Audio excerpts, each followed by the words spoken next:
to kickstart your journey to wellness with the ultimate guide in town. Welcome to Wellness Unleashed with Doc Stone. Join us as we journey through the realms of natural healing, where ancient wisdom meets modern science. Prepare to be inspired by stories of transformation and triumph. With Doc Stone as your guide, discover the power of holistic living and the joy of reclaiming your health. Prepare for a whirlwind adventure through the world of holistic wellness.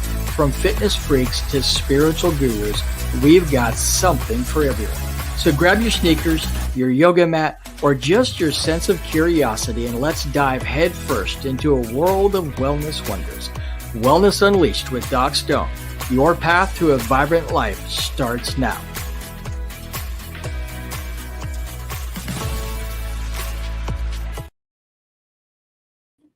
Well, hello, everybody, and welcome to tonight's show. Welcome to Wellness Unleashed with Doc Stone. I am Doc Stone, your holistic health coach, educator about all things natural, functional, integrative, alternative, holistic, health and wellness wise. And I am so excited that you've decided to join us on today's show.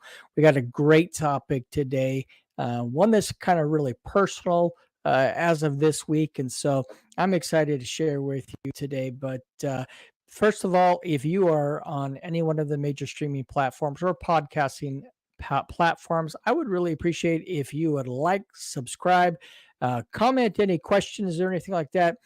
In there, it helps us to reach more people and helps our show to move up in the algorithm. So certainly would appreciate you doing that. And it allows you to make sure that you get notified every time there's a new episode.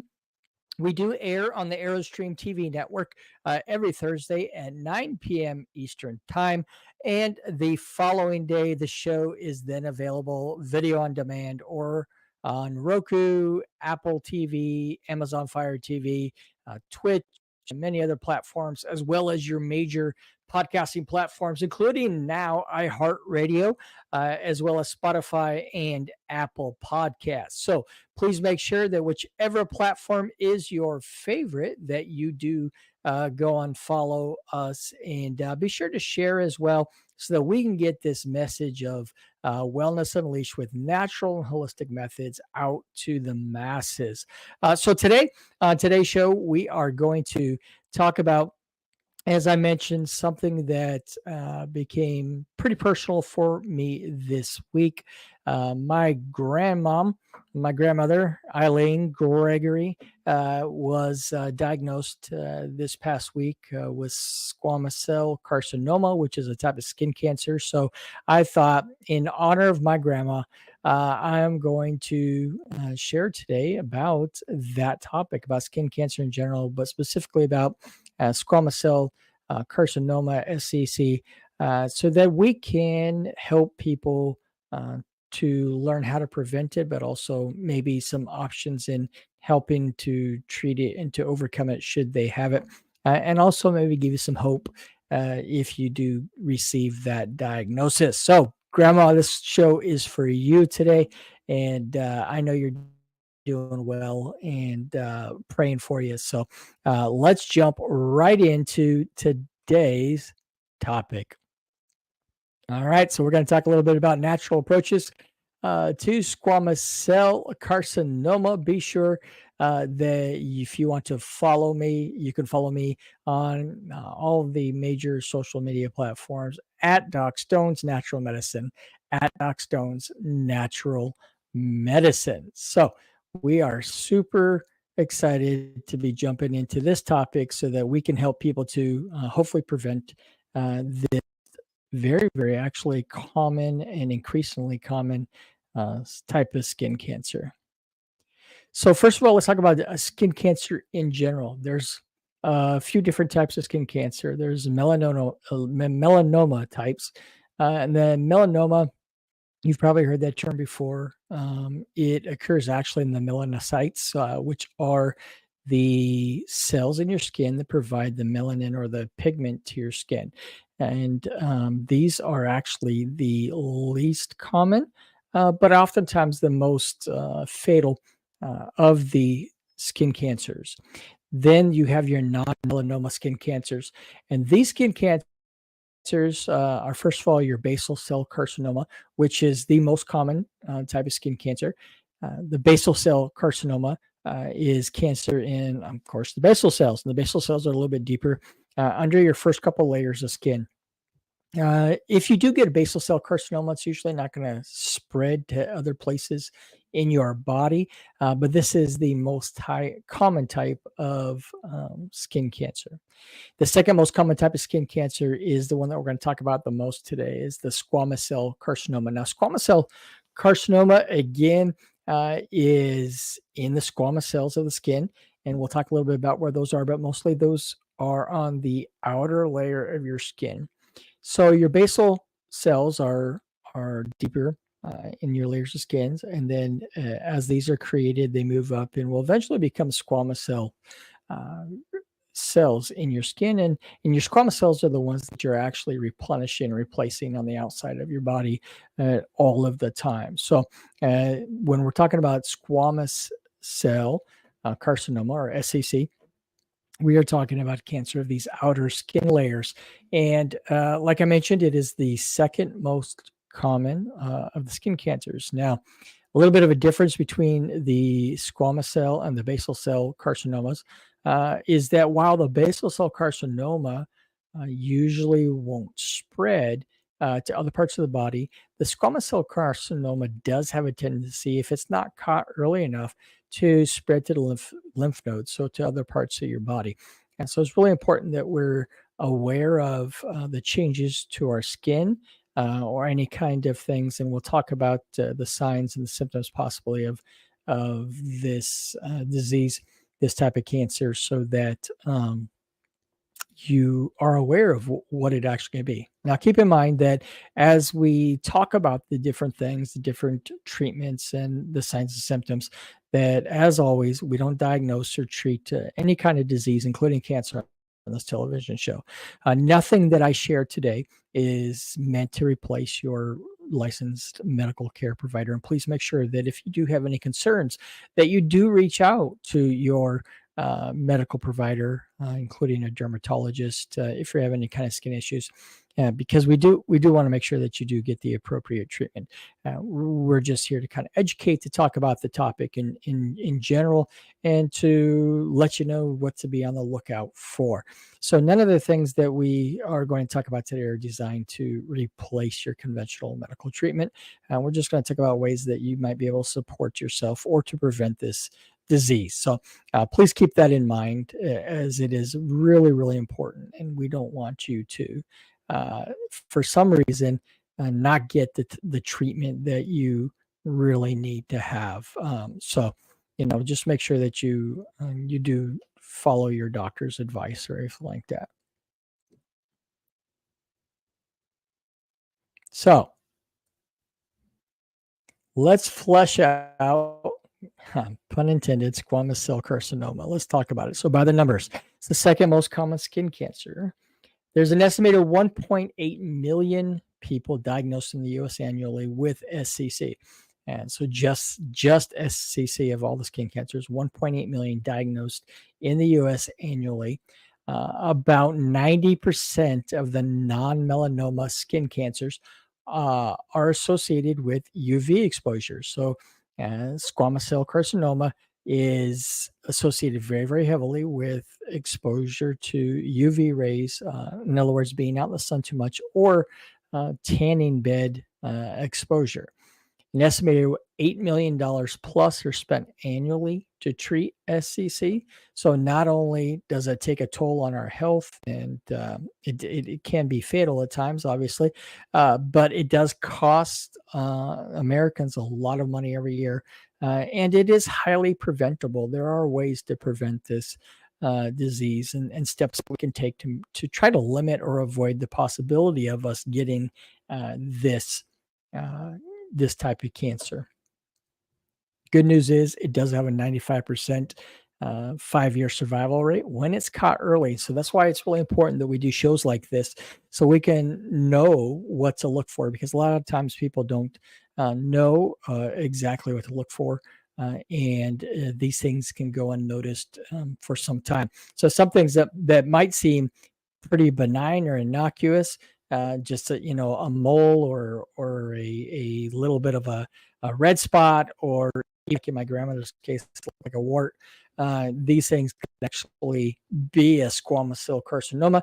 And so if you do have any long-term type of blemish to your skin or sore or anything like this, then we want to make sure that we are uh, getting this checked out by your physician, or ideally by a dermatologist who specializes in these conditions of the skin. So do make sure that if you do have a long-term or issue or whatnot, that you are getting yourself examined regularly. And, on top of seeing your physician regularly, it's important that you are doing, just as we're taught to do self breast exams and self testicular exams, it's important that we do self skin exams as well, that we're looking for any types of abnormalities or changes. But this is a very, very frequent disease. It's a very frequent diagnosis. And so it's important for us to be aware of it and how to keep an eye out for it. So let's talk about some of the causes and the risk factors. So first of all, understand that cancer in general, whether it's a skin cancer or any type of cancer, is actually caused by a proliferation of cell reproduction. So that's actually how a tumor comes about, right? So inside of our cells, our DNA, our genetics there, we continuously are replacing cells. Cells are being reproduced, and we normally have these cells that are able to control the rate of reproduction. And any mutated cells, we have actually cells to go out and find them, hunt them down, and gobble them up and get rid of them. And so, in reality, when it comes to like cancer cells, broken cells, mutated ones, we all really oftentimes have some types of these cells floating around in our bodies, but our bodies are naturally designed to hunt these out and to destroy them, to take them apart and to remove them, or to recycle them to be used, as new cells in our body. The problem comes when something mutates our genetics, mutates the DNA, and all of a sudden the signals and stuff that tell to go out and find these mutated cells, or to the rate at which to reproduce cells, it gets knocked out of wonk. And all of a sudden, we have all this prolific cell generation. These mutated cells are not being destroyed, and then we end up with a tumor. So we get all these cells come together. The body goes, wait a second, there's too much here, and tries to put them all together to protect your body. And therefore, we end up with this tumor, and a cancer is evolved. So what are the causes and risks of the SCC, or the squamous cell carcinoma? UV rays from sun and tanning beds, as we talked about. What they do is those UV rays, when you have excessive exposure in combination with some other things, can mutate your DNA and then allow cancer to grow in these squamous cells. If some of the risk factors if you have a history of sunburns, if you have fair skin, like many in my family have, if you have fair skin, then you are more likely to get skin cancer than, say, a darker pigmented skin person. And though people with dark skin of other ethnicities, they are able to get skin cancers, including squamous cell carcinoma, but it's less frequent as it is with the fair skin. Fair skin, blue eyes, red hair, freckles, these types of people with these complexions are much more likely to get skin cancer than somebody else, or of other ethnicities. So that is definitely a risk factor if you are fair skinned. If you have a weakened immune system. Now, I think that this is an underlooked area, because oftentimes if our immune system is weakened, that allows these mutations to happen to our DNA, which then allow the cancer to grow. So if we work to keep our immune system strong, and if we do the things that we need to in order to maintain a robust autoimmune system, then therefore we would have less of a risk of not only cancer, but of other diseases as well. Location of your residence. So it's statistically, if you live at a higher altitude, you're more likely to get SCC or any other kind of skin cancer, because again, you're more likely to be exposed to more UV rays, which is why age is a factor. If you're over 50, you have a much more higher likelihood of being diagnosed with skin cancer. If you are a male, you have a higher risk of being diagnosed with skin cancer. And if you have had previous radiation treatment or the human papillomavirus, the HPV, or if you have a precancerous skin condition such as actinic keratosis, which is kind of a rough, scaly patch on the skin, which is caused by sun damage. A lot of times you'll find it on the back of your hands or the back of your arms, areas that are oftentimes exposed more frequently to the sun, and then toxic chemical exposure. Now, this one's kind of important. A lot of people don't think about this one, but it is important. Chemical exposures such as arsenic, or even your basic household cleaning chemicals, being exposed to things like chlorine, bleach, and to ammonia, and those kinds of things. Those all can weaken your immune system, can build up what's called a toxic buildup inside your body, and therefore make your body less able to heal itself. And so one of the things that I always recommend with people that I do in my household is we don't use your standard store brand chemical cleaners that are just loaded with toxins that are poisonous. I mean, even though you can buy them at your local store, they are still poisonous. They can disrupt your immune system. They can disrupt your hormones. They can do all kinds of things. And so we use natural cleaners in our house. We use natural body products wherever possible, so that we can try to minimize the amount of toxic buildup that we get inside of our bodies, because it has been linked over and over and over again to the leading to all kinds of other health issues, including cancer. So that's one thing that we definitely recommend to all of our clients, and that we practice in our family. And if you are interested in knowing more about good cleaners that are non-toxic and that are safe for your pets and for your kids, be sure to drop a comment in the whatever platform you're on. Drop a comment, drop a question, or reach out to us, and we'll be happy to make some recommendations for you and point you in the right direction. So, what are some symptoms of squamous cell carcinoma, and how's it diagnosed? Well, so a sore with a raised border that won't heal. And so anytime you see any kind of abnormality to your skin that pops up, that all of a sudden, just doesn't seem right, it's always good to go have your doctor check it out. Go see a dermatologist, or at the very least, go visit your primary care provider so that they can take a look at it and make sure that it's not anything serious, such as SCC. A rough, reddish, scaly patch of skin, dome-shaped growth, small horn-shaped growth on the skin, a sore and an old scar. And why would that be an old scar? Because an old scar obviously is a weak point in your skin barrier. A wart-like sore, which is, like I mentioned, is what my grandma had. It just kind of looked like a wart on her arm. And after the doctor did a biopsy, it turned out to be cancerous squamous cell carcinoma. And a brown or black line under fingernail or toenail. Now, oftentimes these things will be on the most commonly sun-exposed areas, such as your face, your hands, your neck, and on your arms. These areas that are commonly exposed to the sun.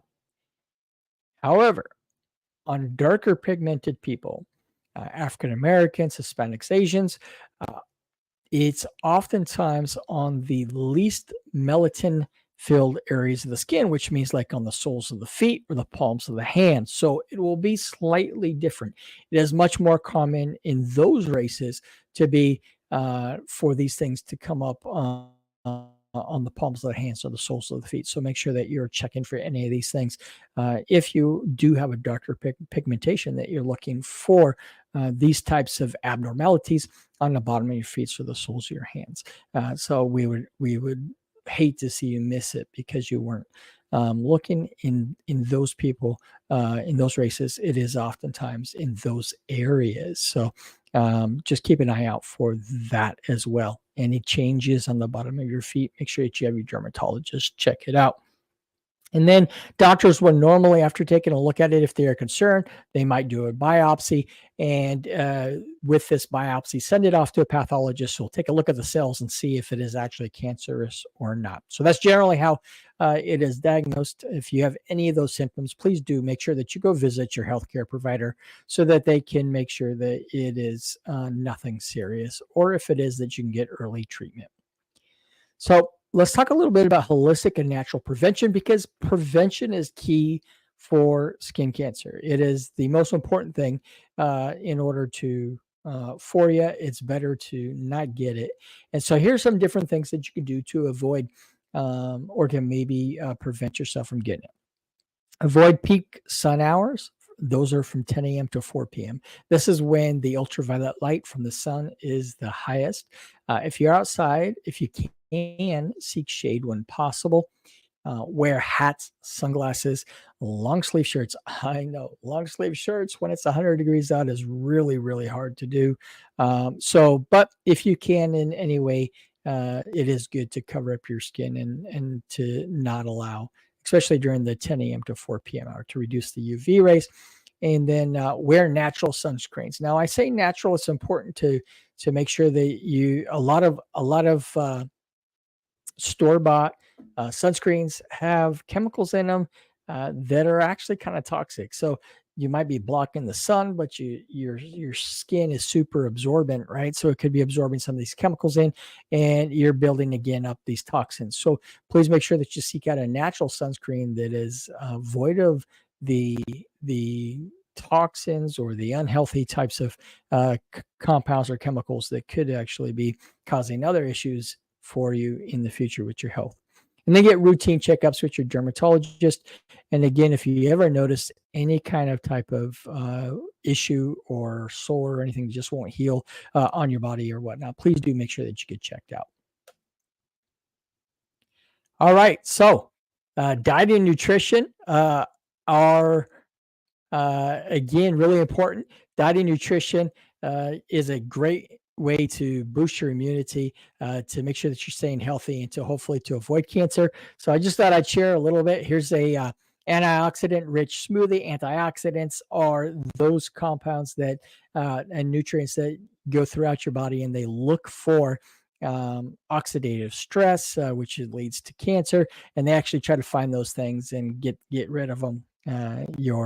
You're out of your body. So here's an antioxidant rich smoothie recipe for you that I just thought that maybe you would enjoy. Just blend these ingredients: a cup of spinach, a cup of mixed berries. You can be blueberries, strawberries, raspberries, a banana, a tablespoon of flax seeds, which are really, really good for you, and 1 cup of almond milk. That's a simple recipe. It is on your screen if you're watching us on TV. If you're listening to us, I just read out the ingredients for you. Blend that until smooth and enjoy, because whatever you can do to improve your nutrition and improve your diet, you then improve your immune system, and you are able to fight off any type of diseases a whole lot better. So let's talk about what some of the conventional treatment for if you are diagnosed with squamous cell carcinoma. Some of the conventional treatments that you can expect might be suggested to you by your healthcare provider. So surgery, basically they go in, they cut it out, especially hopefully it hasn't already gone too deep. And they will just cut around and make sure they get all the borders of it and get it out and probably stitch you back up. It should not be a very complicated surgery. They may also do cryosurgery, which is simply they're going to freeze the cancerous cells on the skin. Basically, they use like a liquid nitrogen, And when they freeze them, just like if you've ever been to a doctor and they've frozen like a wart or anything else on your skin, then over time, those cancer cells in the squamous cells will just fall out and be gone. This one might be used, especially if it's not very deep at all. They could use radiation to treat the spot. They could use photodynamic therapy or PDT. Basically, what that is that they put a compound on your skin to make it super sensitive to light, to photons, and then they'll use a beam on it and it'll destroy the cancer cells. Or there are two topical medications that are not really FDA approved for the treatment of squamous cell carcinoma. However, it is approved for off-brand treatment, and so you may be offered that. Again, make sure that you consult with your healthcare practitioner, and then choose the modality that the two of you agree is best for your healthcare. All righty. So we're almost done for today, but I want to talk about, it wouldn't be Natural Health TV if we didn't talk about the different integrative and alternative therapies, natural therapies as well. So here are some things to consider. Integrative medicine is where we take some natural therapies and we combine them with your conventional therapies. Again, we're not telling you to not use conventional therapies at all, but here are some options that will help to support you through your treatment for squamous cell carcinoma or any kind of cancer, really. All of these are really, really beneficial for you and will help to at least strengthen your body as you get the treatment for your cancer. So numerous studies, there's numerous studies on all these things here, but green tea extract and curcumin, vitamin D3. If you don't know about vitamin D3, I've talked about it on my social media. It is probably one of the most overlooked ways to boost your immune system, to help with bone health, to help with brain health, to help with all kinds of things. If you don't know what your vitamin D3 levels, if your doctor's not testing them, shoot us a message. I can help you to get your vitamin D levels and see if you need to be adding more vitamin D. But I can almost guarantee that you probably do, because the vast majority of people are deficient in this important vitamin, which is actually even more like a hormone than it is a vitamin. Aloe vera, glutathione. Again, glutathione is probably the master antioxidant. It's oftentimes referred to as that. And again, antioxidants are important to help to battle the damage to DNA through oxidative stress. Glutathione is really, really good. Fermented wheat germ extract is a very, very well-researched natural modality to help support you if you have cancer. Again, I'm not saying to cure you, because we don't cure or treat on the show, but it is a very, very good thing for you to do. Quercetin and a high potency multivitamin. Again, these are great, not only support you if you're getting treatment for SCC or any kind of cancer, but they can actually be really, really good for you to help you to prevent those as well. So some alternative therapies out there: acupuncture and acupressure, massage, reflexology, meditation, yoga, traditional Chinese medicine or TCM, and sauna therapy. Sauna therapy is really great. It helps you to sweat out toxins out of your body. And of course, the less toxins you have in your body, the stronger that your immune system can be. And, the more ready it can be to fight cancer cells for you. So that's been shown to have some great benefits as well. But really, anything also that you can do to reduce stress. Stress is a killer, literally, not just figuratively, but it's actually literally will stress you. It'll weaken your immune system. It'll make you more prone and susceptible to getting squamous cell carcinoma. So please, whatever you can do to reduce your stress, whether it's meditation or yoga or prayer or whatever it is that you do, please make sure that you are also doing that. So I want to just take a second here, just do a little bit of a mindfulness exercise. Work with me here. I want you to just close your eyes. You got them closed. All right. I want you to take a deep, slow breath. Breathe in for 4 seconds. Hold it for 4 seconds.